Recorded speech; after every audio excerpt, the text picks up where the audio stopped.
بسم الله الرحمن الرحيم. الحمد لله رب العالمين، والصلاة والسلام على رسوله الأمين محمد وآله وصحبه أجمعين، أما بعد. leo ikiwa ni tarehe 8 mwezi wa Rajab mwaka 1444 katika darsa ya kitabu Akhsaru al-Mukhtasarat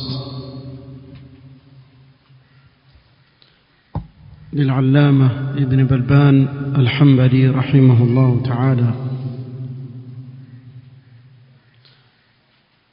بإذن الله تعالى tutajaribu kikao cha leo kumalizia kilichobakia katika kitabu as-Siyam, na tulifikia faslun al-i'tikaf. fikia قول المصنف رحمه الله تعالى قال: ولا يخرج من اعتكف منذورا متتابعا إلا لما لا بد منه، ولا يعود مريضا، ولا يشهد جنازة إلا بشرط.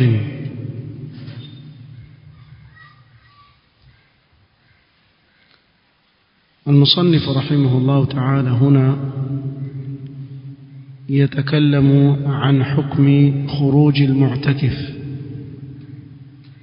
azungumzia hapa hukumu ya kutoka nje ya msikiti yule aliyefanya i'tikaf msikitini.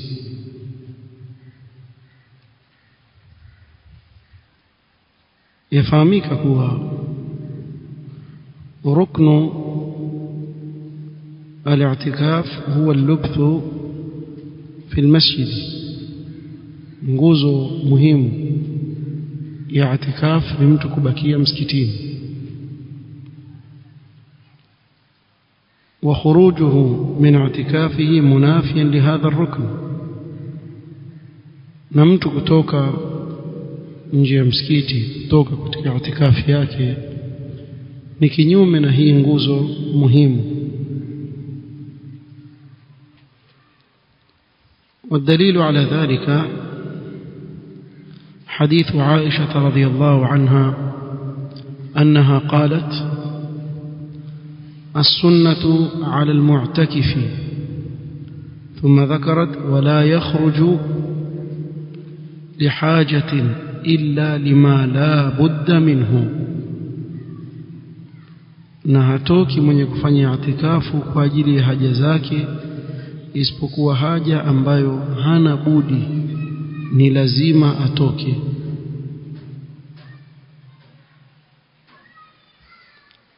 ولفعل عائشة رضي الله عنها حيث قالت: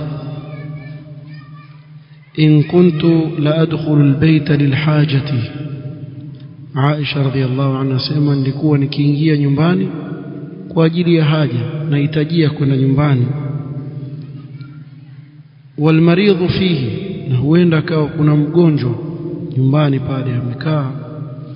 فما أسأل عنه إلا وأنا مارة، simuulizi hali yake isipokuwa katika hali ya kuwa mimi napita. maana ajishughulisha na ile haja yake iliyompeleka, kisha iwarudi zake ikiwa kuna dharura ya kutoka.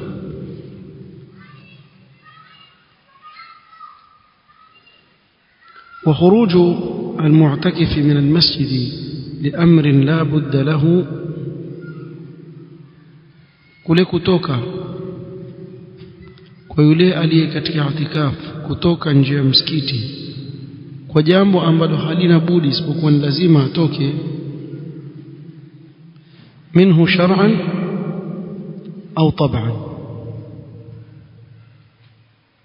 kuna sababu ambayo ni ya kisheria inayomtoa mtu nje ya msikiti wakati mwingine, na kuna sababu ambayo ni ya tabia ya mwanadamu au maumbile ya mwanadamu lazima atoke.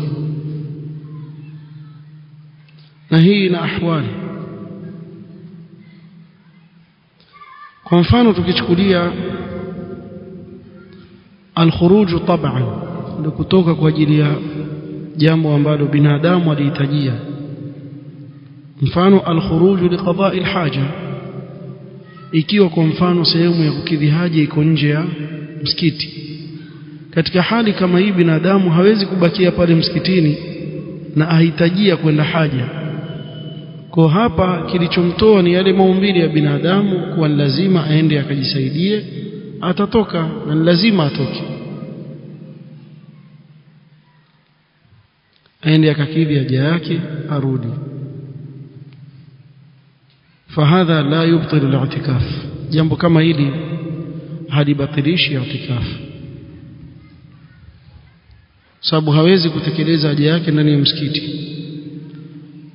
Lakini la yutilu al-mukth baada hajatihi, baada ya kukidhi haja arudi, asikae sana huko nje, arudi.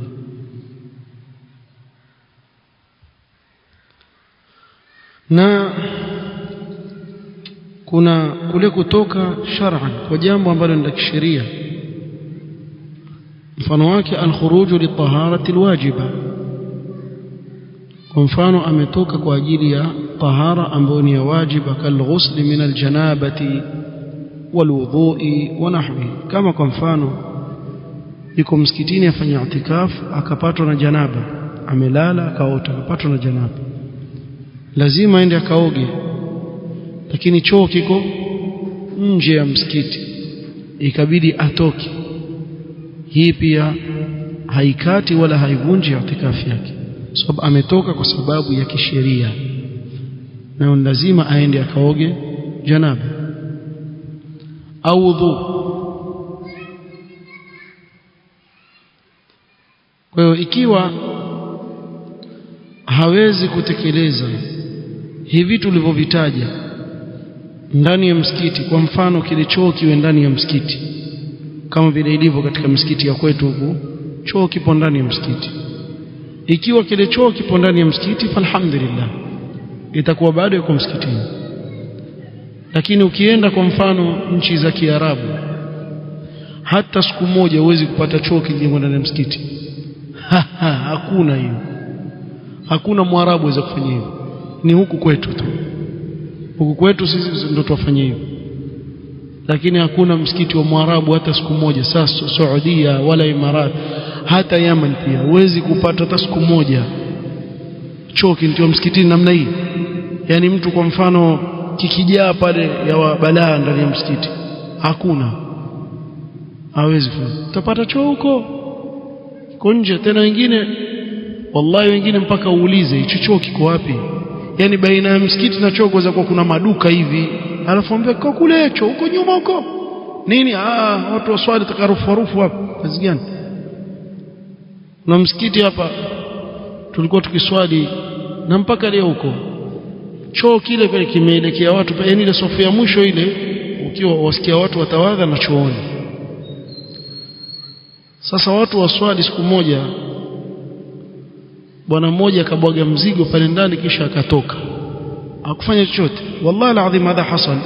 Ninawaambia kile kitu ambacho sisi tufanya cha kuweka vioo ndani ya msikiti si kitu kizuri hivyo. Kama inawezekana choo kiwekwe nje. Sasa jamaa ataka kuingia wa pili, watu waswali, jamaa ataka kuingia wa pili, aseme yani anzuiliwa na lile jambo aliloliona pale ndani, uchafu. Sasa aliposema mwingine akaja, kunini? Akachungulia, mwingine akaja, kunini? Sasa na watu waswali huko wasikia watu washangazwa huko nyuma. Sasa na yule mwenyewe yule alifanya lile jambo, wallahi hadha hasal, naambia ni hili litokea pale, sitaki kutaja. Yule pia akaja ajifanyia uliza, kunini? Na yeye ndo afanya kazi ile, naambia zake kunini. Basi yule bwana kwa hasira, yule ambaye ndo alikuwa yuingia kwa hasira, akazungumza kwa nguvu, kunini. Akataja kwa jina. Sasa mbwage mzigo mkubwa hapa, kisha wauliza kunini. Kwani kuna swala hapo? Hao watu walikuwa wakiswali pale, kuna swala tena? watu wakaanza kufanya nini? Kucheka kwenye swala, tukaanza kucheka sababu wasikia ile conversation ya wale watu pale.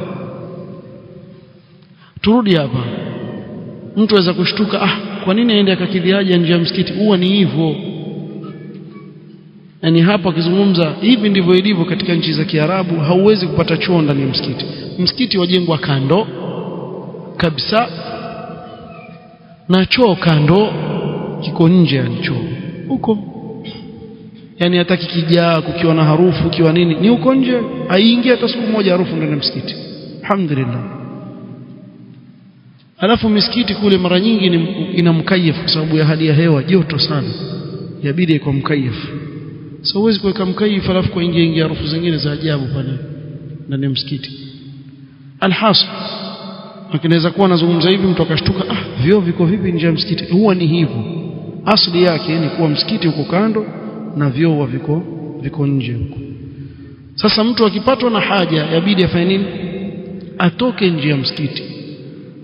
Hii ni dharura ambayo haikatizi i'tikafu. I'tikafu yako endelee. Ama ikatokea dharura ya kisheria kama tahara, kutokana na hadath kubwa au ndogo, akatoka nje kwa ajili ya kufanya nini? Kujitahirisha, la ba'sa bidhalika. Kadhalika haja ambayo ni ya tabia ya maumbile ya binadamu ni kula na kunywa. Ikiwa pale ndani ya msikiti hawezi kupata kula na kunywa, yajuzu kwake kufanya nini? Kutoka kwenda kuchukua chakula na kinywaji chake akala. Hii pia haikatizi i'tikafu kwa sababu ni haja ya kubalika, dharura na kubalika. قال رحمه الله تعالى: ولا يخرج من اعتكف منذورا متتابعا إلا لما لا بد منه. بمعنى من نذر أن يعتكف زمنا لزمه أن يوفي بنذره. mwenye kuweka nadhiri ya kufanya i'tikaf kipindi maalum itamlazimu atekeleze nadhiri yake. ولا يجوز له أن يقطع اعتكافه بالخروج, na haifai kukata i'tikafi yake kutoka nje ya msikiti. Na tumetaja kuna hali za mtu kutoka msikitini. Hali ya kwanza tukataja an yakuna khurujan lima la budda lahu minhu, kuna kule kutoka kwa jambo ambalo hana budi, lazima atoke. كحاجة الإنسان أو إحضار طعام وليس عنده من يأتيه, kama mtu kukidhi haja yake au kuhudhurisha chakula na hakuna mtu atamletea chakula, fahadha jaizun wala yaqta'u al-i'tikaf, yajuzu wala haikatizi i'tikaf. Na dalili tumezitaja, na Mtume sallallahu alaihi wasallam kana la yadkhulu al-bayta illa لحاجة إذا كان معتكفا. Aisha radhiallahu anha sema Mtume sallallahu alaihi wasallam alikuwa haingii nyumbani wakati anapokuwa katika i'tikaf isipokuwa kwa dharura, kwa haja.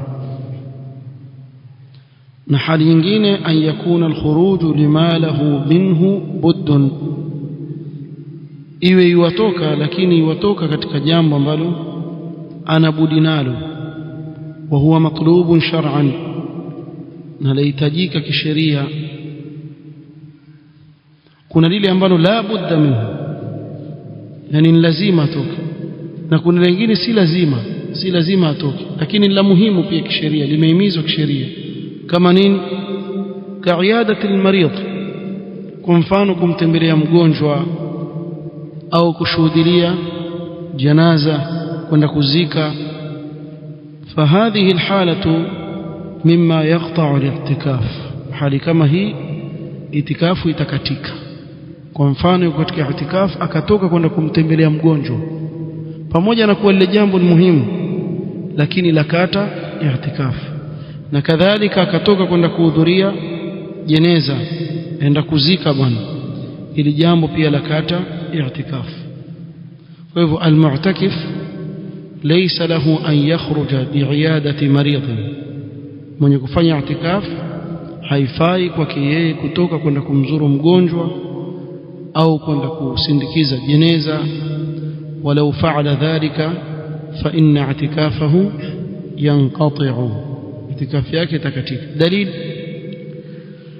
حديث عائشة رضي الله عنها قالت كان النبي صلى الله عليه وسلم يمر بالمريض وهو معتكف فيمر كما هو. Mtume صلى الله عليه وسلم alikuwa akipita kimwona mtu ni mgonjwa kisha iwapita hivi, haendi pale kukaa na yeye na kumtembelea wala hamuulizi. Kadhalika Aisha radhiallahu anha asema as-sunnatu 'ala al-mu'takifi alla ya'uda maridan wala yashhada janazatan. Sunna kwa i'tikaf asimtembelee mgonjwa wala kushuhudia janaza, isipokuwa akifanya istithna. Ndio hapa akasema wala yaudu maridan wala yashhadu janazatan illa bishartin, isipokuwa akiweka shart. fa in ishtarata alkhuruj lidhalika 'inda nadhrihi lam yanqati' i'tikafuhu bihi. Ikiwa kwa mfano ataweka sharti wakati anapoweka nadhiri ya i'tikaf, akasema mimi namwekea Allah nadhiri kuwa nitafanya i'tikaf siku 10, lakini akaweka sharti katika i'tikaf yangu ukitokea mgonjwa nitamtembelea, na fulani ni mgonjwa, ikiwa atafikiwa na mauti nitaenda kumzika. Sasa hapa ameweka nini? Sharti. Maadamu ameweka sharti, basi katika hali kama hii itakuwa kile kitendo akikifanya hakikatizi i'tikafi yake, sababu ameweka sharti. Yule mama aliyetaka kufanya hija na kuweka sharti, Mtume sallallahu alaihi wasallam akamwambia fa inna laki ala rabbiki mastathnaiti, una wewe kwa Mola wako kile ulichokifanyia istithna, kile ulichokifanyia istithna unacho kwa Mola wako. Bimaana ikiwa utaweka istithna ukasema kuwa mimi nafanya i'tikaf, lakini katika i'tikafi yangu hii nitatembelea wagonjwa, na ikiwa mtu fulani amefariki nitakwenda kumzika, la basi, hiyo haitokata i'tikaf yako.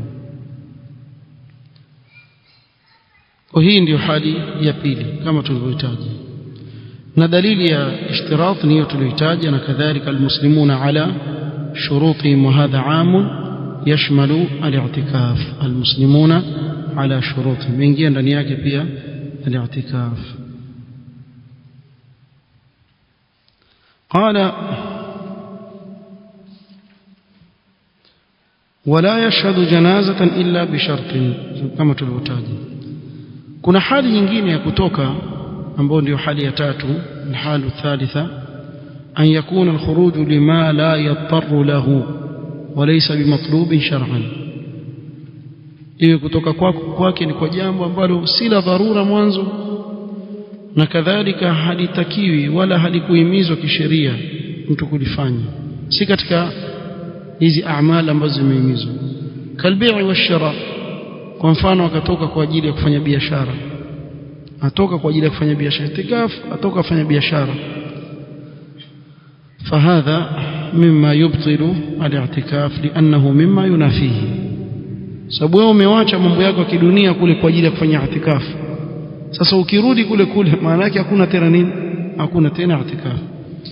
قال رحمه الله تعالى ووطء الفرج يفسده وكذلك إنزال بمباشرة ويلزم لإفساده كفارة يمين. هذا المصنف رحمه الله تعالى أزومزية مبطلات الاعتكاف. مبطلات الاعتكاف vinavyobatilisha itikafu. Al-i'tikaf lahu mubtilat, i'tikaf ina vitu ambavyo vyabatilisha, na cha kwanza kabisa nilichokitaja al-jimaa, fayabtilu bil ijma' au fayubtilu bil ijma'. Al-jimaa yubtilu al-i'tikaf bil ijma', kitendo cha ndoa hubatilisha i'tikaf, na hii ni kwa ijma' ya wanavyuoni. لقوله تعالى ولا تباشروهن وأنتم عاكفون في المساجد. الثاني katika yale mambo yanayobatilisha i'tikaf قال وكذا إنزال بمباشرة الإنزال بالمباشرة لزوجته mtu kutokwa na manii kwa kumbashir mke wake bimaana akawa karibu na mke wake hata bila ya kumuingilia akafanya vitangulizi vya ndoa mpaka manii akamtoka katika hali kama hii pia i'tikaf itakuwa ishabatilika au bilistimna au akayatoa manii mwenyewe au bitakrari nadhari lima yuthir au akatizama mpaka akatokwa na manii لأن النظرة الأولى معفو له عنها سو kule kutizama kwa mwanzo asamewa lakini mtu kutizama kila wakati haifai na Allah subhanahu wa ta'ala sema wala tubashiruhunna wa antum aakifuna fi almasajid والمباشرة هنا تشمل الجماع والمباشرة بشهوة na hapa yaingia kitendo cha ndoa na kadhalika vitangulizi vya ndoa ويقاس عليها الاستمناء والإنزال بتكرار النظر na pia ingia kiasan mtu kutoa manii mwenyewe au kutokwa na manii kwa kutizama kile kinachompelekea katika kutokwa na manii. Kwa hili ni la pili katika vile vinavyo batilisha i'tikaf. kadhalika as-sukr ulevi فإذا سكر بشرب أو أكل وذهب عقله بطل اعتكافه كمت كمفانو أكانوا paka akalewa au akala chakula fulani chalewesha mpaka akili yake ikawa imepotea kabisa i'tikafi yake tabatilika بقوله تعالى يا الذين آمنوا لا تقربوا الصلاة وأنتم سكارى حتى تعلموا ما تقولون. na hapa mtu aweza kusema lakini yazungumzia swala. Naam, ikiwa tumekatazwa sisi kuikaribia swala, hii ni kabla ya pombe kufanywa haramu. Ikiwa tulikatazwa kukaribia swala mtu akiwa mlevi, basi ya lazimu pia kukatazwa kukaribia sehemu za swala wakati mtu amelewa, ambao misikiti ni sehemu za swala. الرابع kibatilishi cha 4 الردة عن الإسلام ni mtu kurtadi na kutoka katika Uislamu waliyadhu billah. فالردة تبطل جميع العبادات. ردة yabatilisha ibada zote, ومنها الاعتكاف. katika ibada ambazo hubatilika pia hii ibada ya i'tikaf liumumi قول الله سبحانه وتعالى ولقد أوحي إليك وإلى الذين من قبلك لئن أشركت ليحبطن عملك ولتكونن من الخاسرين. كذلك ولأن الكافر ليس من أهل العبادات، كفير يسبيني katika watu wa ibada. Kwa vyote hivi ni katika vinavyobatilisha i'tikaf. قال ويلزم لإفساده كفارة يمين،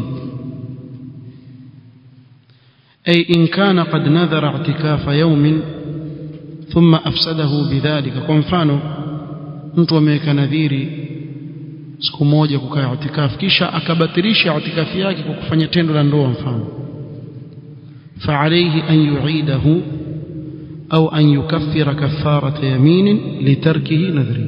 hapa itabidi airegelee ile siku kwa sababu ameivunja itikafi yake, au atatoa kafara ya kiapo. Nipi kafara ya yamin? Naam, kafara ya yamin mtu akiapa kuwa jambo fulani sitolifanya kisha akalifanya, kwa mfano atalipa kafara vipi? wajua? Naam, man yaarif? tafadhali دليل تو soma tu dalili, soma dalili tataja vitu vyote. naam nani wajua tafadhali sikilizeni la yuakhidhukum Allahu billaghwi fi aymanikum ولكن يؤاخذكم بما عقدتم الأيمان طيب فكفارته إطعام 10 مساكين hii jambo la kwanza kafara yamini walisha maskini 10 min awsati ma tut'imuna ahdikum chakula cha kati na kati yani kisiwe ni ghali sana wala rahisi kama kwa mfano wewe wala pishori namba 1 mfano basi waweza kulisha ya chini yake lakini usiende kutafuta kitumbo ukapata kitumbo na wala pishori iwe kati na kati min awsati ma tut'imuna ahdikum au kiswatum au waweza kuwavika maskini 10 ukawanulia kanzu 10 ukawapa maskini 10 kafara au tahriru raqaba au waweza kuachilia mtumwa huru kwa hivi vitu vitatu na khiari kulisha maskini 10 au kuwavika nguo maskini 10 au kuachilia mtumwa huru hivi vitu vitatu na nini khiari faman lam yajid sasa ikiwa kwa mfano hukupata hivi vitatu hivi hukupata vyote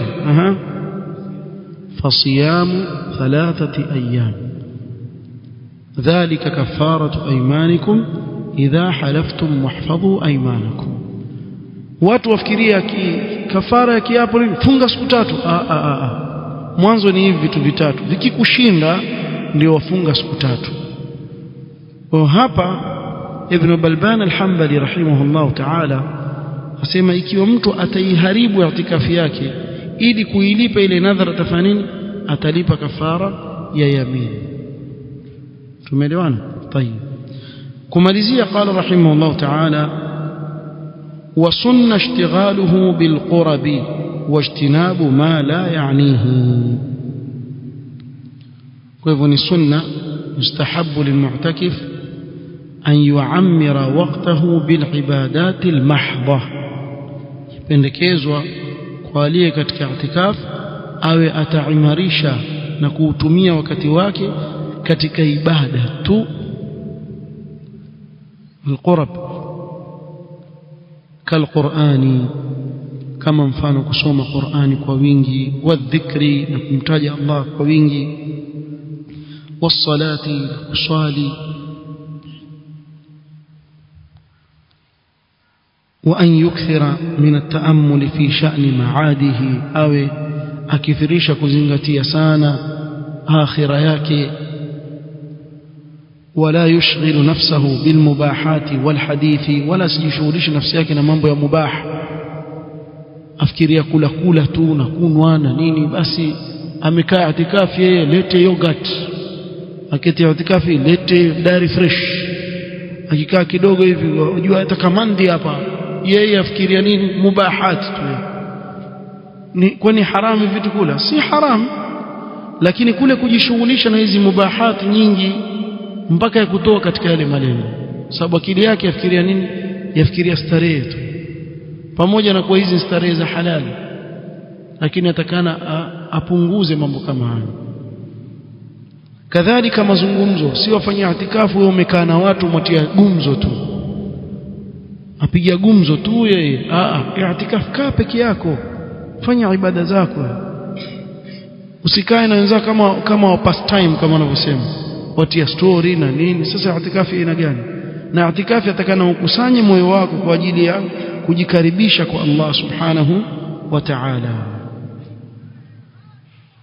sababu kule kupoteza wakati ni kinyume na makusudio ya i'tikafu kinyume na makusudio ya i'tikafu kadhalika yushra'u lahu an yajtaniba ma la ya'nihi ajiepushe na yale ambayo hayamuhusu liqauli nabii sallallahu alayhi wasallam min husni islam almar'i tarkuhu ma la ya'nihi katika uzuri wa uislamu wa muislamu uislamu mzuri wa muislamu ni kuacha kila ambacho hakimuhusu na kile ambacho hakimuhusu ni yale aliyomharamishia Allah subhanahu wa ta'ala kajiepusha na ghiba na namima kukaa pale akawa afanya mambo ya kipuzi, afanya itikafu ameketi na simu yake acheza game ama nketi wa chat tu, muda wenda yaketi na upuzi tu, hakuna faida yote ndani yake.